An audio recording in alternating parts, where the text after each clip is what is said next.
Eh bien, bonjour à tous. Au sommaire, partons loin tout d'abord, dans l'Amazonie de James Gray pour le superbe The Lost City of Z. Retour chez nous pour un film atypique mais très réussi, je cite Grave, et puis nous évoquerons le printemps du cinéma édition 2017. Et oui, c'est déjà le printemps, youpi! Quelques brèves et quelques sorties vidéo ponctueront aussi cette émission. C'est toi l'explorateur? Donne-moi ta main. Je suis à la recherche d'une cité perdue. Ce que tu cherches dépasse de loin tout ce que tu as pu imaginer. Aux origines, l'histoire vraie de Percival Harrison Fawcett, l'un des explorateurs les plus emblématiques du XXe siècle. C'est en 1906 précisément que la Société géographique royale d'Angleterre mandate ce colonel britannique pour cartographier les frontières entre le Brésil et la Bolivie. Une plongée dans l'Amazonie qui le marquera au fer rouge et qui donnera naissance à une obsession, découvrir une mystérieuse civilisation perdue au cœur de cet océan vert. L'environnement est d'une hostilité violente. Ce voyage pourrait bien vous coûter la vie, mais vous permettrait de réhabiliter le nom de votre famille. 4 ans après The Immigrant, James Gray a trouvé dans ce récit jusqu'au boutiste l'occasion de s'essayer au film d'aventure intimiste. Inspiré du roman La Cité perdue de Z de Daniel Gran, le cinéaste américain s'est frotté corps et âme à ce défi, malgré toutes les difficultés qu'il impliquait. When I couldn't get the film right off the ground right after I wrote it, which was in 2009, that only made me want to make it more. And in fact, I went off to do another movie after I wrote this script, and I couldn't shake it because he's a very compelling character and it's a very compelling world. So it starts to grow in your mind, and if you can't forget it, and that's what I call an obsession. Réalisateur exigeant et torturé, James Gray est parvenu ici à instiller ses propres névroses dans l'intrigue, probablement parce qu'il partage la passion dévorante et grisante de son protagoniste. Une passion aux allures d'un moteur, tour à tour aliénant et follement inspirant. Je l'ai nommée Z. Elle existe. Sous les traits du colonel Fawcett, c'est Charlie Hunman qui s'illustre avec talent. I think there's always a sense of responsibility that comes with playing somebody, with portraying somebody, whether it's after their death or while they're alive. I certainly, as I got deeper into the research of Fawcett and started to get to know him, or understand him, at least understand him through the prism of my own experience and the things that I could really relate to, that I recognized in his struggle and his hopes and dreams and fears. I just started to feel this enormous sense of responsibility to play him authentically, or at least what I perceive to be an authentic representation of him. C'est ainsi que le spectateur va suivre les allers et retours entre l'Angleterre et l'Amazonie d'un homme prêt à tout pour prouver l'existence d'une peuplade reculée, d'un homme s'abandonnant à tous les dangers, surtout celui de s'éloigner des siens.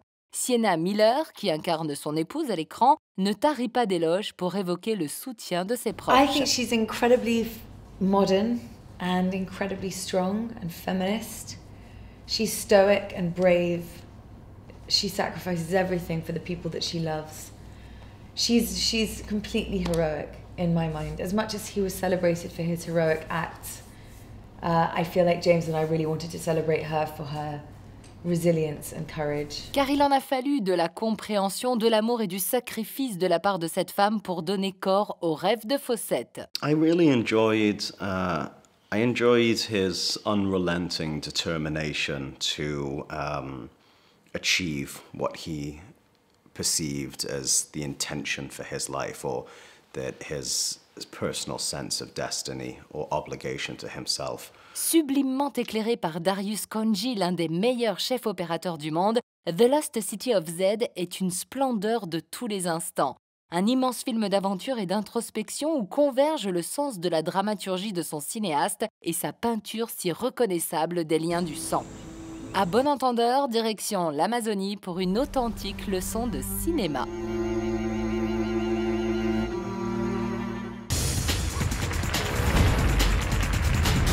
Dans la famille de Justine, tout le monde est vétérinaire et végétarien. À 16 ans, elle est une adolescente surdouée sur le point d'intégrer l'école vétérinaire où sa sœur aînée est également élève. Suite à un bizutage pratiqué sur les nouveaux étudiants, Justine, jusqu'alors végétarienne, est forcée à manger de la viande crue. La jeune fille va ainsi découvrir sa vraie nature.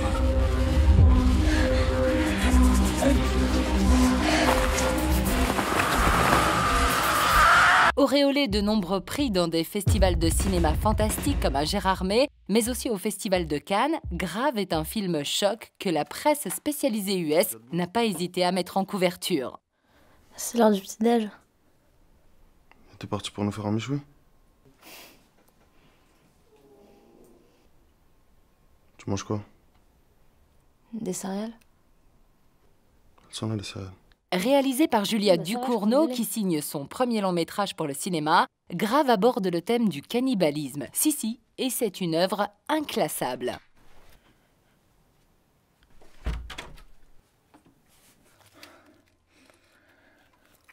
J'avais envie de faire un film justement qu'on ne pouvait pas étiqueter. Un film qui serait un mélange de genres, ce qu'on appelle un crossover en anglais.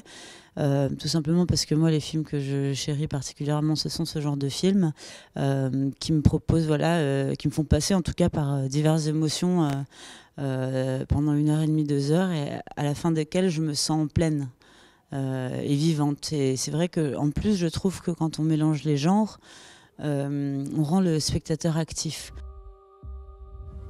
La réalisatrice connaissait l'actrice Garance Marillier depuis quelques années pour avoir tourné avec elle un court-métrage et un téléfilm. Pourtant, Julia Ducournau n'a pas envisagé immédiatement de lui confier le rôle de Justine. Je craignais en fait que si je pensais à elle pendant l'écriture, j'hésiterais à aller jusqu'au bout de certaines scènes en essayant de la protéger, je pense, d'une certaine manière. Et en définitive, évidemment, une fois que j'ai fini la version définitive de scénario, c'était à elle que je l'ai donné tout de suite.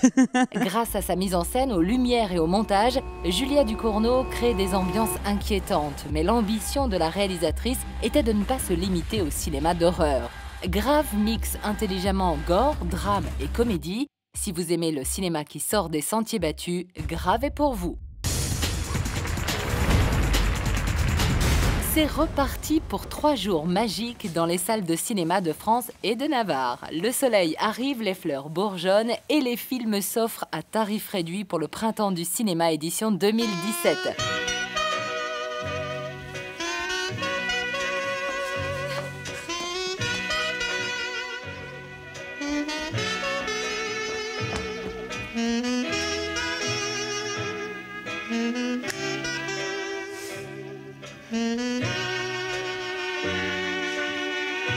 Toujours la même formule, on ne change pas une recette qui gagne.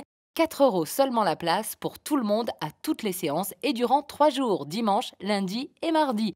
Et ce ne sont pas les ambassadeurs de cette édition qui vont nous dire le contraire. C'est une fête que j'adore. C'est une fête que j'adore pour plein de raisons. D'une part, parce que ça donne l'accès à ceux qui ont moins de moyens d'aller au cinéma.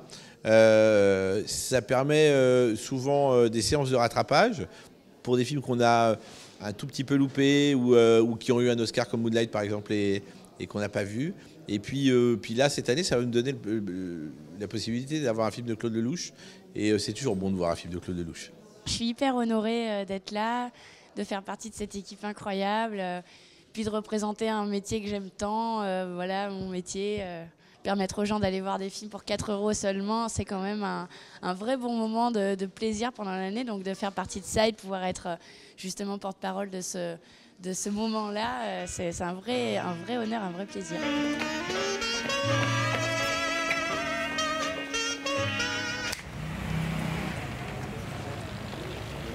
Ouais, c'est étonnant, c'est marrant. C'est le film qui a fait le plus d'entrées que j'ai fait de ma vie. Ouais. Non, mais c'est vraiment le petit clip là. En fait, moi, je l'ai coécrit avec Félix Moati et puis il l'a réalisé. J'ai joué dedans avec Anaïs de Moustier. Et je sais pas, c'était tellement chouette de bosser avec eux, de faire ça avec eux qu'on a essayé de donner envie en mettant un peu de magie dans ce qu'on pensait être le rêve d'aller en salle. Et moi, je trouve qu'il fonctionne bien ce petit film et que s'il donne aux gens l'envie d'aller au cinéma, tant mieux. Une fête dont l'objectif est de contribuer à permettre à chacun de découvrir tout plein de films, vous l'avez compris, et qui dope également un marché du cinéma déjà au beau fixe. N'est-ce pas, Richard Patry? Tout va bien. Bah voilà, on a un ajustement des planètes absolument formidable.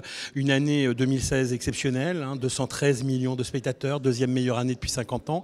Et puis un mois de janvier, un mois de février sur cette même lancée. Ce type d'opération soutienne, c'est-à-dire que, tiens, chérie, ils ont parlé du cinéma, il y a une opération, on irait bien ce soir, et puis hop, c'est reparti. Donc effectivement, c'est ce type de comportement qu'on essaye, on espère provoquer chez nos spectateurs, c'est-à-dire se dire, bah tiens, ça fait combien de temps qu'on n'est pas allé au cinéma, bah, c'est peut-être le moment d'y retourner. Et pourquoi ne pas découvrir le dernier film de Claude Lelouch qui sort pour cette édition du Printemps du cinéma, Chacun sa vie. Le cinéaste nous transporte dans la ville de Beaune, aux côtés des personnes tirées au sort pour être jurées d'assises. Mon intime conviction, c'est qu'il est coupable. Mon intime conviction, c'est que les choses ne se passent jamais comme on les avait imaginées. J'ai été très heureux quand on m'a proposé cette date, parce que ce film, c'est une fête. Et donc, comme c'est l'occasion de faire la fête, autant faire la fête dans une salle de cinéma, sur un grand écran, avec tous les acteurs du cinéma français, ou presque, enfin ceux qui étaient libres ce jour-là. Non, je pense que c'est formidable de dire aux gens que le cinéma est la plus belle de toutes les distractions. C'est le plus beau voyage qu'on peut faire sans prendre de risques. La vie des autres sans prendre de risques, ça a tous les avantages, voilà. Et on ne meurt jamais d'une overdose de cinéma. Jamais. Vous êtes sûr que vous voulez divorcer? Ah oui.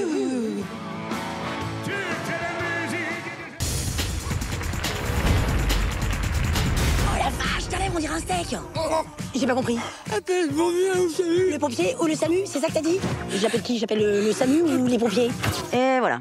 C'est tout moi, ça. Oh là là, pauvre Juliette qui ne sait décidément pas prendre de décision. Et quand on sait que dans la vie, nous sommes en permanence confrontés à des choix, ah oui, c'est dire qu'on part de loin. Et en amour, c'est pareil. Autant le dire, Juliette est dans la panade. Vous avez reconnu Alexandra Lamy et Arnaud Ducret dans cette comédie qui ne nous a pas vraiment emballés. Petite pépite québécoise avec ce 1,54 découvert au Festival du film d'Angoulême où l'on retrouve Antoine-Olivier Pilon, découvert dans Mommy de Xavier Dolan et qui incarne ici Tim avec de très grandes qualités sportives mais qui pour autant n'est pas ménagé par ses collègues en étant victime de harcèlement. Un film qui pointe habilement du doigt le problème. T'as 2 secondes à aller chercher, puis ces 2 secondes-là, ça va être les plus souffrantes de ta vie.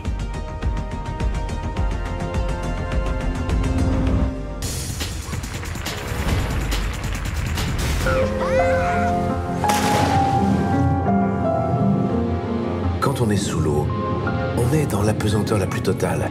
En dessous, eh bien, un bleu de plus en plus profond. Un monde entier à découvrir. L'un des événements cinématographiques de l'automne dernier retraçant l'épopée et le combat d'un certain Jacques-Yves Cousteau débarque enfin en vidéo, c'est l'Odyssée. Nous avons plaisir à redécouvrir Lambert Wilson dans le rôle de l'homme au bonnet rouge et Pierre Ninet dans celui de l'un de ses 2 fils, ainsi qu'Audrey Tautou dans celui de l'épouse dévouée. Une édition vidéo à découvrir accompagnée de très nombreux bonus, tout autant consacrés aux effets spéciaux qu'au tournage.